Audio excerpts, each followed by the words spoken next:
Who wants to go first? No one? Okay, Casey, let's go.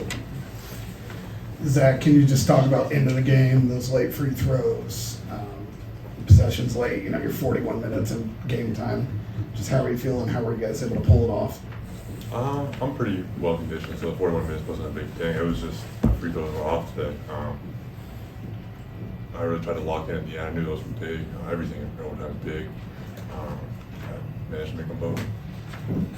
Braden back here, double-double, career high in assists. Do you feel like you were playing with a chip on your shoulder tonight? I'd say so, yeah. I'm just glad we made some shots, so that obviously helps. And just being able to find these guys and put them in the positions to be successful, I think makes us pretty special. That pass to Mason, did you see him there, or was that a blind pass for Which one? three? When Mason hit the three? Cross court? Mm-hmm. Yeah, no, I knew he was there.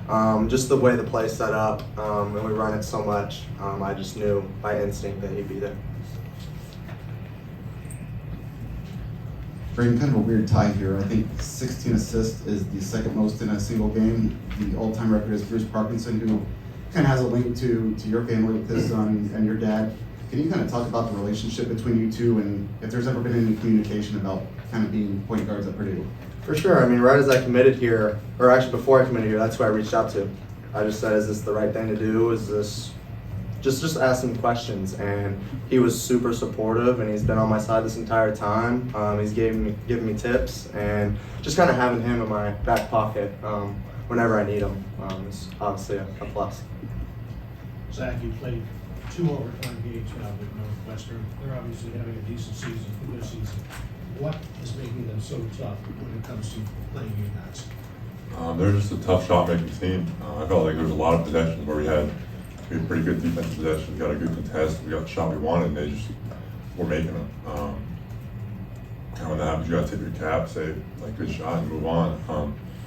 They're a tough team. They're a really, really good team. When you can shoot the ball like that and catch them on a hot night, it's going to be tough to beat them, but I'm proud of our guys that we did. Fletcher back here. What do games like these, you guys have been in a lot of these close games, and obviously you get everyone's best shot, but what do games like these, especially when you come out on top, do for this team going forward? Yeah, I think they're huge for us. I think that it's not always going to be easy, and I think that's shown. And if it was going to be easy, everyone would do it. But I think it just puts a lot of pressure on us. I think that a lot of teams might start yelling at each other. A lot of teams might not just stick together and get a win. But it proves that we can do that. It proves that when we get down or we get into a close game, that we've been there before, and we can do it and we can win the game. Hey, Braden. Question for you. Extra conditioning. Watch the documentary, The Garage. What did that do for you at a game like this, knowing that it's a big physical game? Yeah, that was about 3 or 4 years ago. But just kind of digging down deep and having the mentality of just keep pushing through.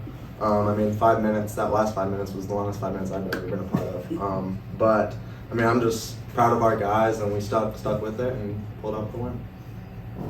Fletcher, can you take us through the possession that led to the 3 that you hit, make it 96-90, the pass from Braden, and just how that possession unfolded from your perspective? Yeah, I'm pretty sure it was a broken play. Braden attacked the baseline, and he's the best I've ever seen at being able to know where his shooters are at. I think that going along the baseline, jumping in the air, a pass that they get mad at him for throwing a lot of times, but he's so talented at it that I trust him to do it. And he saw probably 2 of us, me and Mason, but he lobbed it over the top to me, and just getting my feet set and knowing the shots and work that we put in, it's for moments like that to make a go-ahead shot or a ceiling shot.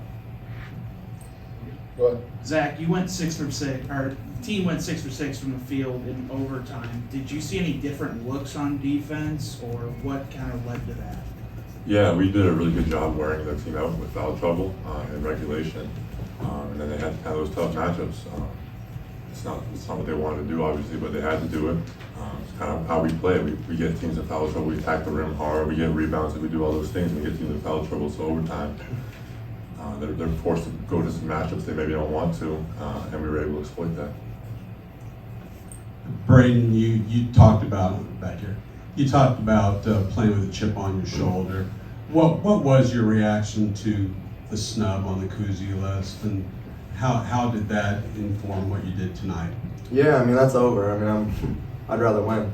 I mean, it's better memories, especially coming back with these guys and knowing all the work that we've put in and what we've been through last year. I mean, that's more important to me than just some award. But Todd, and then two more in the front. Zach, Northwestern's defensive plan is clearly to try to win the battle of attrition in terms of fouls. How do you keep your wits and deal with their plan and get through it? I just take it as a compliment. When teams have to kind of guard you like super physically like that, it means they can't guard you like straight up. So it's just, I gotta keep pushing. I can't lash out. I gotta keep my wits about me, like you said. But yeah, I kind of take it as a compliment. They got a lot of respect for me. They clearly, like, that was their game plan going in. Like, I can't move. I'm not allowed to move anywhere. I can't take a step without them pushing me. Just kind of it's like a team waving the white flag a little bit. For Braden, hey, the way they were guarding balls for boots in terms of bringing their big up and sticking to you, do you know automatically when somebody does that where the shooters are going to be, or does it take a couple possessions to kind of figure things out? no, I think I understand right from the tip. We kind of knew that they'd be in a hard hedge like that. And I was trying to hold it a little bit longer just to see how long the big would stay, just to give time for Zach to roll and that low man to either choose to stay with Zach or go out to the shooter. So that's my read, really. And usually once I held it a little bit longer, he went back and I was able to kind of beat it and then find the shooters from there. So. Casey, and then Mike. Zach, I think it was 25-21, and Fletcher and Braden both hit floaters to tie up the game at 25. You've believed in them since day one, but just where are they at guards now, able to respond to the big moments compared to last year even? Yeah, everyone knows they've taken a big leap this year. They're different players. They were good players last year, but this year they're even better. I've always trusted them to take those shots and make those shots.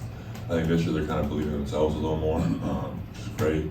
I always want them to shoot the ball. I told Pete for 2 years, I told Fletcher for 2 years, like, every time you catch it, like, I really believe in them as shooters. I think I should shoot a lot more and make a lot of shots. So it's like, it kind of reinforced my beliefs. Last one, Mike. Braden, what was it like to play a little bit of zone, and how long have you guys been working on that? Yeah, we just started it for this game, so I mean, it was a little awkward. Looks a little weird too, a little funky, but I guess we were able to slow them down a little bit, but then they started to hit a couple threes out of it, and we figured that wasn't the right thing to do. What was the reaction when Matt said zone? I mean, I've never played a zone in my life, so I mean, I think it's harder than man personally, but I mean, he knows what he's doing, so just kind of listen to him. Thank you, guys. Thank you.